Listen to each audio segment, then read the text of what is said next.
नमस्कार दोस्तों, आइए जानते हैं उत्तर प्रदेश के दिन भर की ताजा और बड़ी खबरें। वही आपने अभी तक वीडियो को लाइक और चैनल को सब्सक्राइब नहीं किया, फटाफट से कर लीजिए। आज होगी कैबिनेट की बैठक। नगर निकायों में 3000 पदों पर भर्ती के तय होंगे मानक। यूपी कैबिनेट की बैठक मुख्यमंत्री योगी आदित्यनाथ की अध्यक्षता में आज होगी।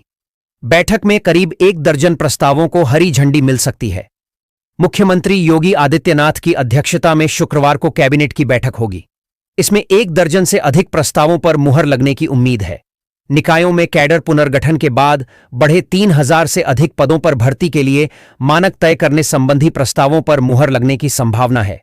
बैठक के बाद सीएम मंत्री समूह की भी बैठक करेंगे। नगर विकास विभाग ने कैडर पुनर्गठन किया था।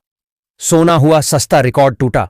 जाने 22 कैरेट और 24 कैरेट का ताजा रेट क्या है।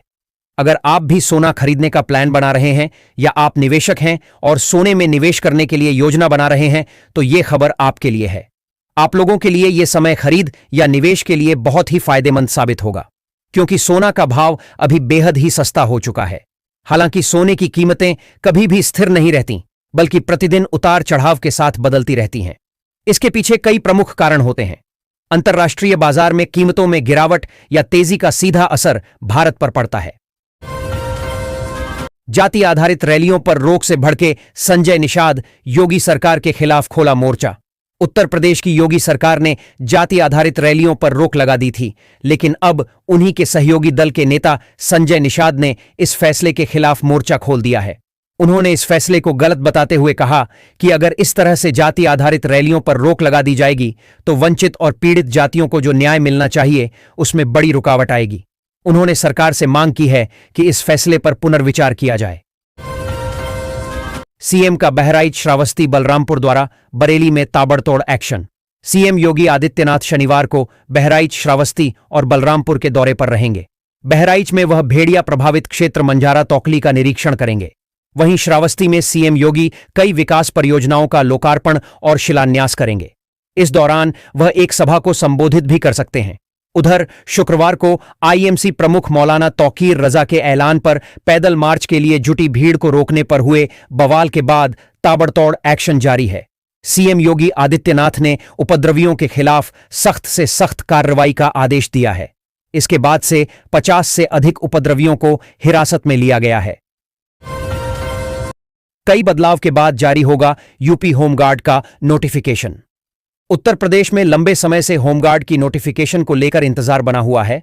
प्रदेश सरकार ने प्रदेश में कुल लगभग 44,000 पदों पर होमगार्ड के खाली पदों को भरने की घोषणा की है, जिससे अभ्यर्थियों में इंतजार बना हुआ है कि कब तक नोटिफिकेशन जारी होगा। अभ्यर्थियों की जानकारी के लिए बता दें, यूपी होमगार्ड का नोटिफिकेशन कई बदलाव के बाद जारी किया जाएगा। आइए जानते हैं यूपी होमगार्ड नोटिफिकेशन जारी होने से पहले हुए कई बदलाव के बारे में। 20 से 40 की उम्र में फ्री सिलाई मशीन और आज ही मौका ना खोएं। भारत में महिलाओं के आत्मनिर्भर बनने की दिशा में सरकार ने कई योजनाएं शुरू की हैं।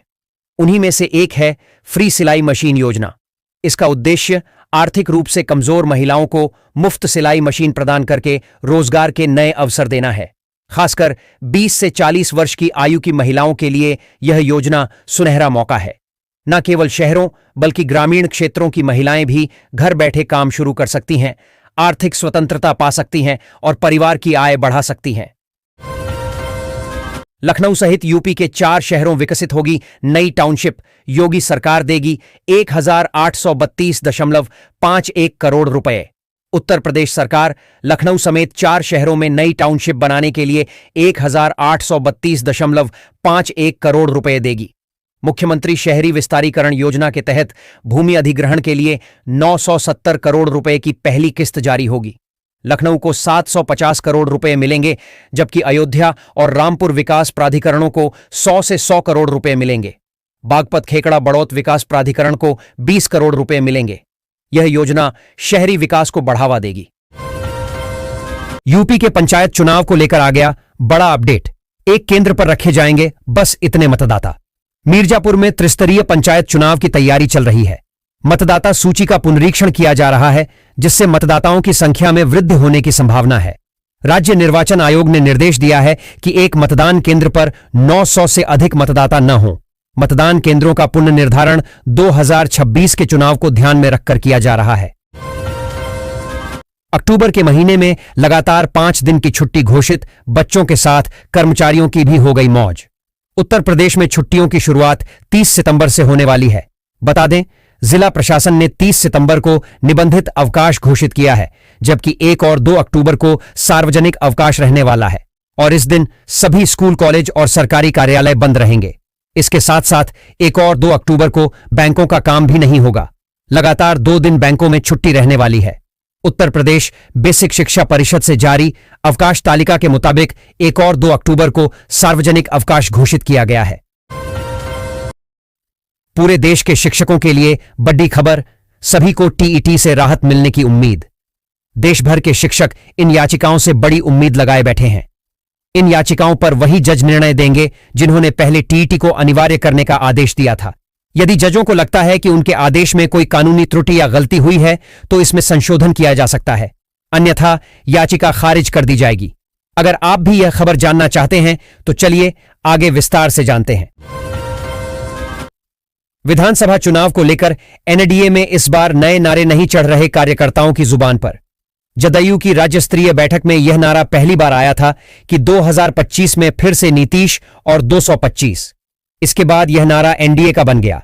एनडीए की सभी बैठकों में यह चलने लगा।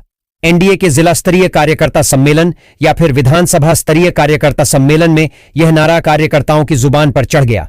इसके साथ डबल इंजन की सरकार में बिहार में विकास की बयार ही अब तक एनडीए के नारे में शामिल है।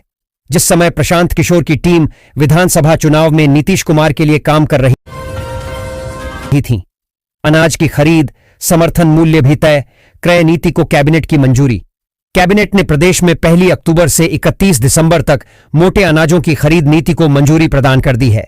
साथ ही मोटे अनाजों में शामिल मक्का का न्यूनतम समर्थन मूल्य 2,400 रुपये प्रति कुंतल, बाजरा का न्यूनतम समर्थन मूल्य 2,775 रुपये प्रति कुंतल तथा ज्वार हाइब्रिड का 3,699 रुपये प्रति कुंतल एवं ज्वार मालदांडी का एमएसपी 3,449 रुपये प्रति कुंतल निर्धारित किया गया है।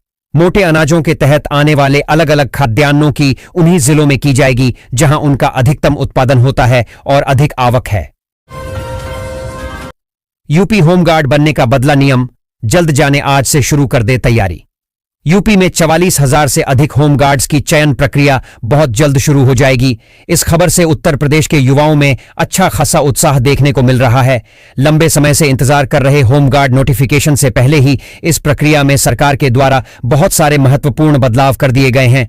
सबसे बड़ा परिवर्तन शैक्षिक योग्यता और लिखित परीक्षा को लेकर हुआ है, जबकि फिजिकल टेस्ट में भी बदलाव किया गया है। अब होमगार्ड बना पहले जैसा सरल नहीं रहा और अब सरकार इसे पुलिस की तर्ज पर ही संचालित करेगी। श्रम धारकों के लिए बड़ी खुशखबरी आ गई है। अब सभी को खाते में मिल रहा है 3,000 रुपये की लाभ। अगर आप लोग भी किसान भाई बहन हैं और ई श्रम के धारक हैं तो आपके लिए खुशखबरी आ रही है, जो कि हमारे सरकार के द्वारा सभी के खाते में 3,000 रुपये डाल दिया गया है। तो अगर अभी तक आपके खाते में पैसा नहीं आया है या आपके खाते में पैसा आ गया है तो कैसे चेक करना है, उसकी जानकारी हम लोग विस्तार से जानने वाले हैं। प्रत्याशियों पर रहेगी आयोग की तीखी नजर, वोट मांगने से लेकर खर्च तक पर सख्त नियम। आगामी बिहार विधानसभा चुनाव में चुनाव आयोग राजनीतिक दलों और निर्दलीय उम्मीदवारों के वोट मांगने के तरीकों पर कड़ी नजर रखेगा। रैलियों और सभाओं के लिए नियम तय किए गए हैं, जिनका उल्लंघन करने पर कार्रवाई होगी। धार्मिक स्थलों के आसपास सभा करने की अनुमति नहीं है और जाति या सांप्रदायिक भावनाओं का इस्तेमाल करने पर भी रोक है। सीएम योगी को हवाई सर्वेक्षण में दिखे 2 भेड़िए, शूट एट साइट का आदेश। पीड़ित परिवारों को मिलेगी इतनी सहायता राशि। मुख्यमंत्री योगी आदित्यनाथ ने बहराइच के कैसरगंज में भेड़िया हमले के पीड़ितों से मुलाकात की। उन्होंने मृतकों के परिजनों को 5 लाख और घायलों को 50,000 रुपये की सहायता राशि देने का ऐलान किया। मुख्यमंत्री ने वन विभाग को भेड़ियों को पकड़ने या देखते ही गोली मारने के आदेश दिए। उन्होंने प्रभावित गांवों में जन जागरूकता अभियान चलाने और पीड़ितों को हर संभव मदद करने का आश्वासन दिया। अचानक बदलते मौसम ने बढ़ाई चिंता, कानपुर की ओर बढ़ रही मानसूनी हवाएं। कानपुर में मानसून की विदाई के बीच मौसम में बदलाव देखने को मिल रहा है। मौसम वैज्ञानिकों ने मानसूनी सिस्टम के फिर से सक्रिय होने की चेतावनी दी है, जिसके अक्टूबर तक चलने की संभावना है। इससे शनिवार को हल्के बादल छाए रहने और बूंदाबांदी के आसार हैं। तापमान में वृद्धि दर्ज की गई है, लेकिन 2 दिन बाद वर्षा की स्थिति बन रही है। बच्चों और युवाओं के लिए बना प्रेरणा का केंद्र। योगी सरकार की नीतियों से उत्तर प्रदेश बना रहा नई पहचान। 2025 में योगी सरकार के औद्योगिक विकास और रोजगार सृजन प्रयासों का प्रतीक है। यह शो कारोबारियों के साथ साथ बच्चों और युवाओं के लिए भी प्रेरणा का स्रोत बन गया है। प्रदेश के विभिन्न जिलों से छात्र यहां आकर आधुनिक मशीनरी, टेक्नोलॉजी और हैंडीक्राफ्ट्स को देख रहे हैं। सरकार छात्रों के लिए मुफ्त परिवहन, भोजन और क्विज कॉन्टेस्ट की व्यवस्था कर रही है। यूपी में अब नदियों को पार करना होगा आसान। 15 अक्टूबर तक चालू हो जाएंगे ये 101 पांटून पुल। नदियों पर बने पांटून पुल हटने से लोगों को हो रही परेशानी जल्द दूर होगी। लोक निर्माण विभाग 15 अक्टूबर तक 101 पांटून पुलों को फिर से शुरू करने की तैयारी में है, जिसके लिए धनराशि स्वीकृत कर दी गई है। हर साल नदियों पर ये पुल बनाए जाते हैं जो 14 जून तक खुले रहते हैं। बजट में देरी हुई थी, पर अब स्वीकृत हो गया है। 2025 में यूपी पुलिस का स्टॉल बना आकर्षण का केंद्र। स्मार्ट पुलिसिंग देख विदेशी मेहमान भी हुए प्रभावित। उत्तर प्रदेश, जो पहले खराब कानून व्यवस्था के लिए जाना जाता था, पिछले 8 वर्षों में योगी सरकार के नेतृत्व में स्मार्ट पुलिसिंग के लिए सुर्खियों में है। यूपी इंटरनेशनल ट्रेड शो में यूपी पुलिस के स्टॉल पर भीड़ इस बात का प्रमाण है। स्टॉल में साइबर हेल्प डेस्क पर डिजिटल अरेस्ट और ऑनलाइन ठगी से बचने के उपायों